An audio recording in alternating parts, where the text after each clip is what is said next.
Welcome to Illuminati Silver. We tell you the truth about silver. Today is Friday the 11th of October 2019 and we're completing the second part to our video produced yesterday entitled Climate Change Hoax, Greta Thunberg and Anonymous. Now if you haven't already heard it, we've placed a link in the description box below. Yesterday's video basically quoted Anonymous giving warning advice to Greta Thunberg that she should be careful about the politicians she is associating with. We also interviewed Brother Anthony, our Inner Sanctum property developer and advisor, who expressed his views on the subject. Today we're interviewing, controversially, Greg, our Inner Sanctum Foreign Affairs advisor, who has some very strong views on climate change and the motives behind those advocating it.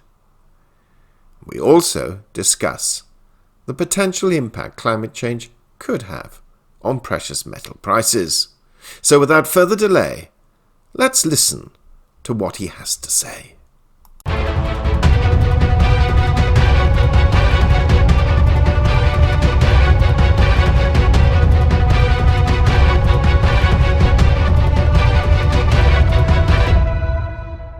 Well, I'm pleased to interview this morning, controversially, Greg. Greg, good morning to you. Good morning.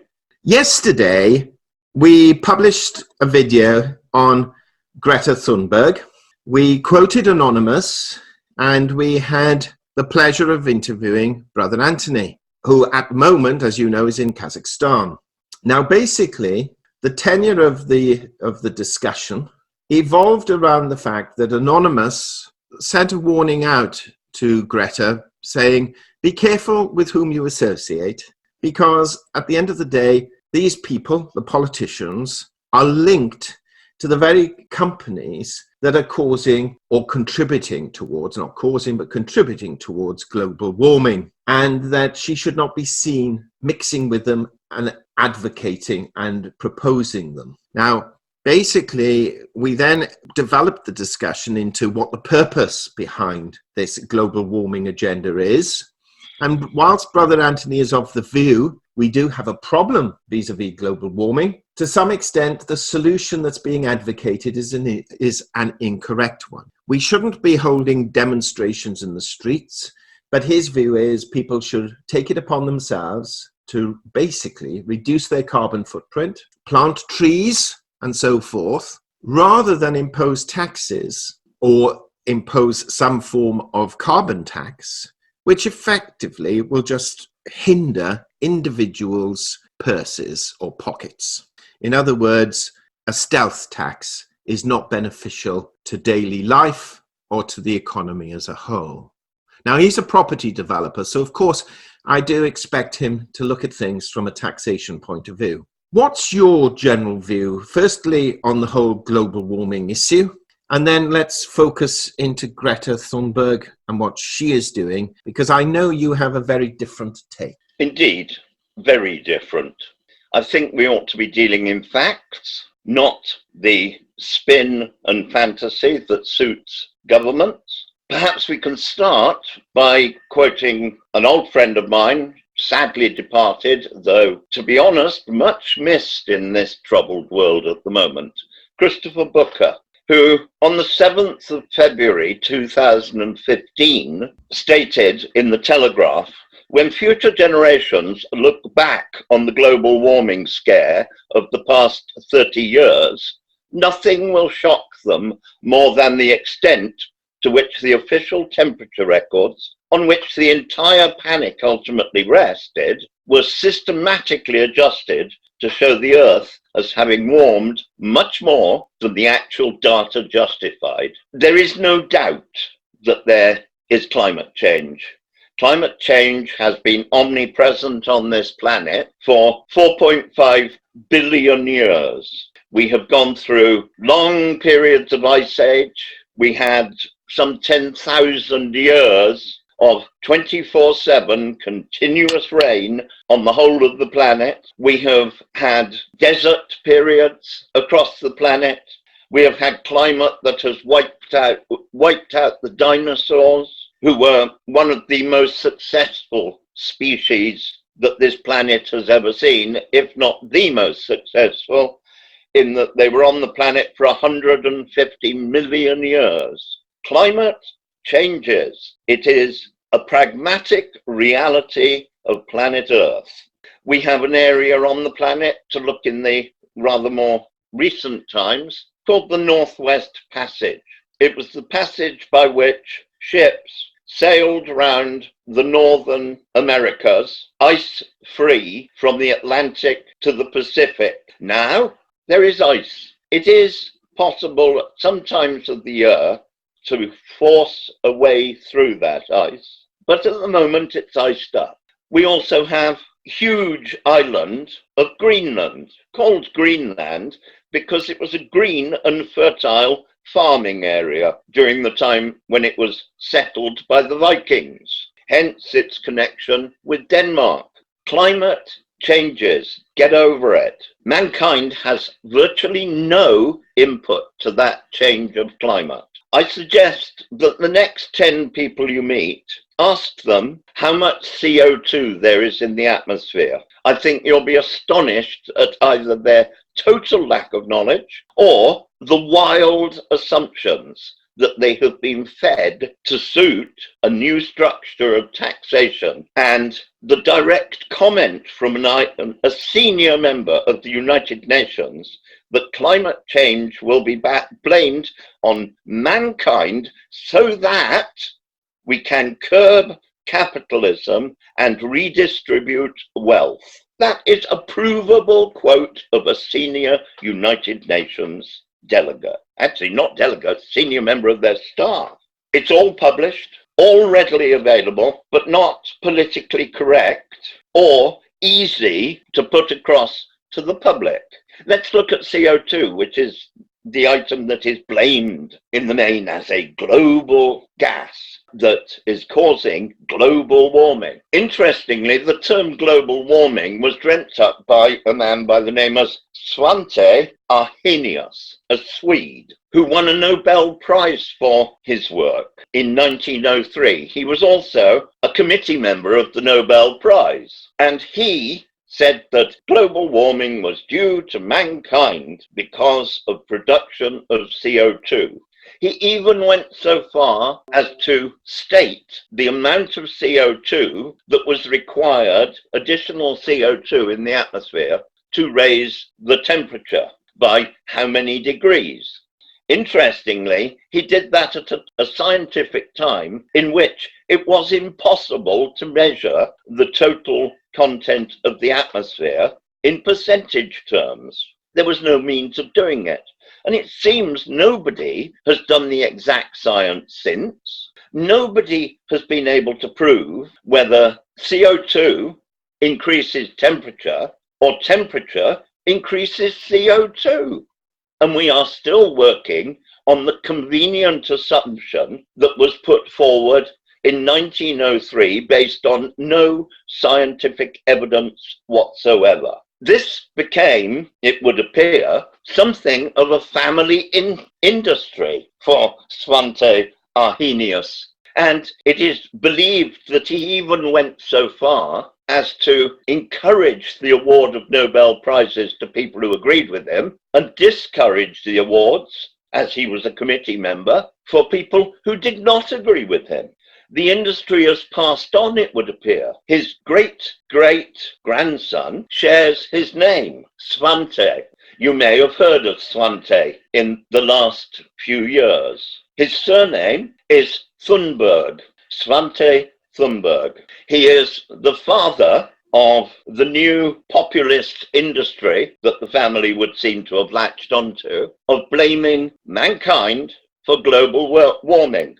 The sad figure of the scared and confused Greta Thunberg, who is traveling the world peddling utterly spurious, non-scientific rubbish. But unfortunately, it's not politically correct to point out that a young girl with chronic, and I mean chronic, mental health issues, such that she very nearly died when she was 11 because she gave up eating. Both her parents are now, it would appear, full-time managers for her and her sister. Her sister has similar but different mental health issues. And the hypocrisy of it is quite staggering. To get on a £2 million sailing boat made with carbon steel and high tech by a billionaire businessman who no doubt in the making of his money produced huge quantities of CO2, and in the building of his yacht where huge quantities were produced, no doubt to fudge the figures, a lot of it was done in the third world that does not legally have to record the production output of CO2, and to then sail across the Atlantic. Meanwhile, various global power boats burning fuel at a great rate of knots filmed the progress just so that we could have the pretense that it was saving the output of CO2, when a crew was flown out from Britain to America to man the yacht coming back. Meanwhile, the crew on the yacht, I presume, came back by air. Does make rather a farce of the situation, doesn't it? No, I'm sorry, I don't believe a word that Greta Thunberg has been taught and is now regurgitating like a slightly demented parrot. Greg, you've made that point very clear to all of us. But if mankind is not contributing towards global warming, then why have so many scientists come out arguing that it is? And why do you think the public, and particularly young people, have latched on to Greta Thunberg? Let's start with the young people. There is an old truism of give a child the encouragement of an adult and they will take on the world. This middle class and comfortable, fairly fashionable piece of virtue signaling ideally suits student fraternities, those well enough off to not bother working, and they bring much pressure on the older generations to support them, because there is a belief that you should support your children. It would appear you should support them however balmy their ideas are. Look at those crowds of jiggling individuals. It looks like a queue at a public toilet with all these people standing around jiggling, waiting to get their place in the one toilet at the head of the queue. They seem to have no realistic answers, even to the spurious questions and claims they're making. There is no scientific consensus. 31,000 scientists with apposite qualifications, some 10,000, actually it was I think 9,000 of them, had PhDs. The balance mostly had MScs and BScs, scientific qualifications. 31,000 of them signed the Oregon petition. Yes, it is true, a few have been identified as false signatures. Let's reduce it and assume a third of them were joke signatures. That's still over 20,000 qualified scientists who can be checked, have signed the Oregon petition saying that mankind has no consequential material part in causing global warming or climate change. It is interesting they talk of chopping down trees. There are more trees now in the Northern Hemisphere, where there are the longest accurate records, than there were a century ago. The reason being that people have used the far more efficient fuel of coal. There has been a deliberate attempt to conflate plastic with climate change. No, plastic is a pollutant. That does not mean to say it alters the climate. I am 100% behind any move to improve pollution and work towards eradicating the more pernicious forms. But they do not cause global warming. They do not cause climate change. Climate change for 4.5 billion years has been driven by the sun's output, which amounts at the moment in this period of history to approximately the output in terms of temperature of a 1 kilowatt single bar fire on every square yard of the planet. I think that effect on our climate, as it waxes and wanes due to sunspots, which increase and reduce on a periodic basis, has rather more effect in an hour than the whole of mankind's output of what are called global warming gases through the whole of history. Let us bear in mind that it was not until 1804 that the population on this planet increased above 1 billion. It was not until the 1920s that increased beyond 2 billion. So mankind is a very small entity on this planet and has had a very small effect when you think that climate change has been taking place for 4.5 billion years. Think just how big a billion is.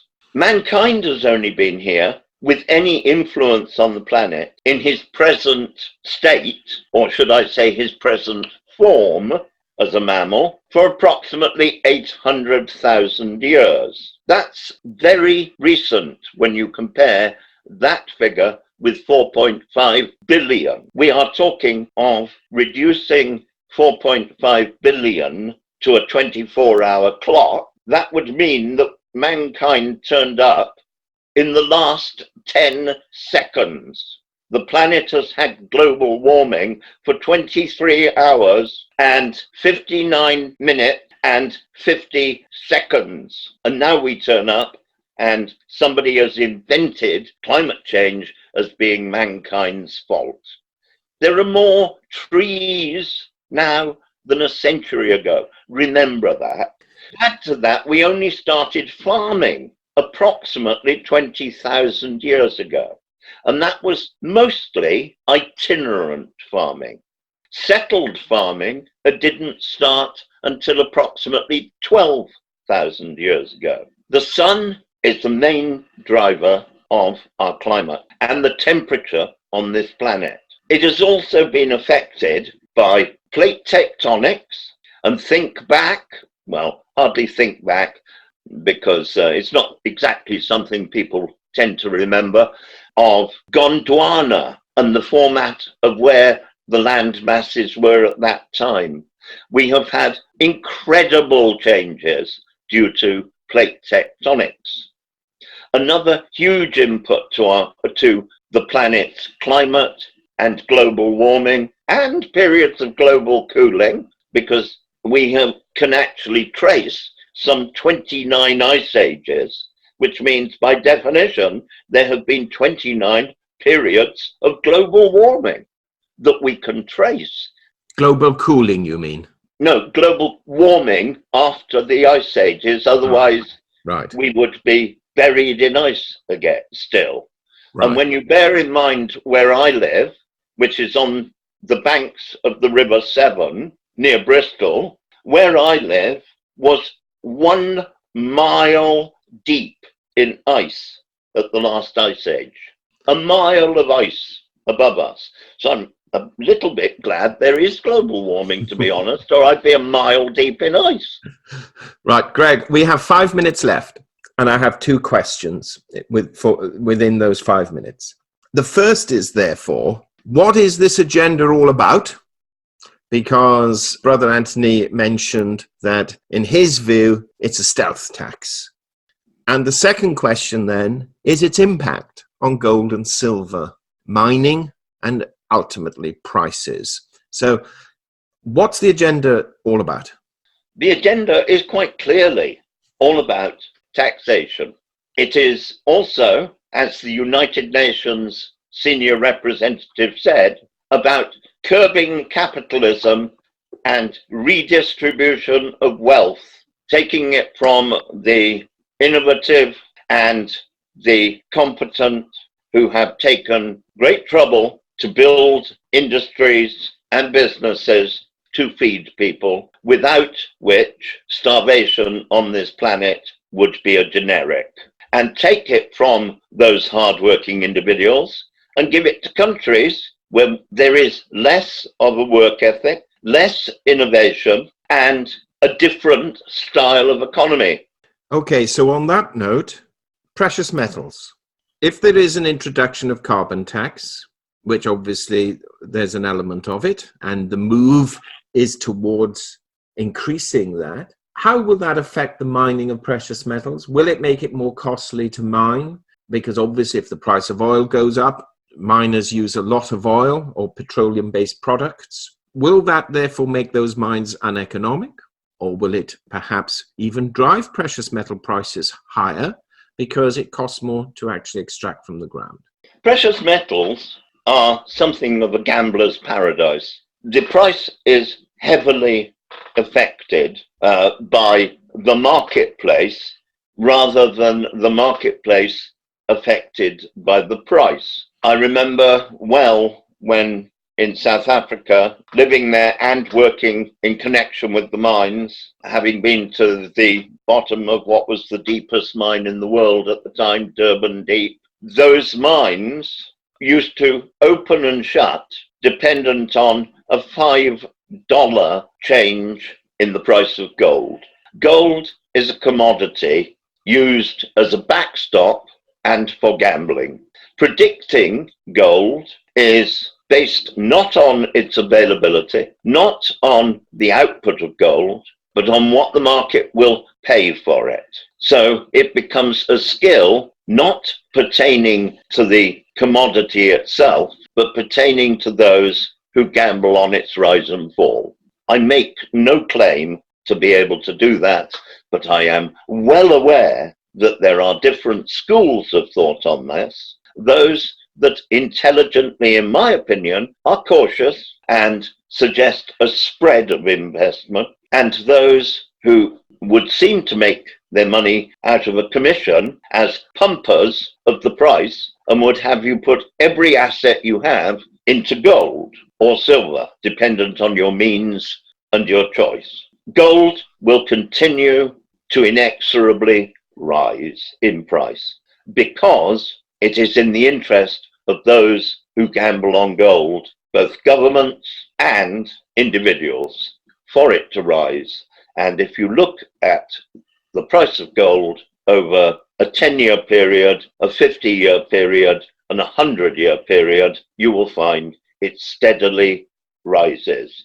There are occasions when it falls, but it soon gets back on track again.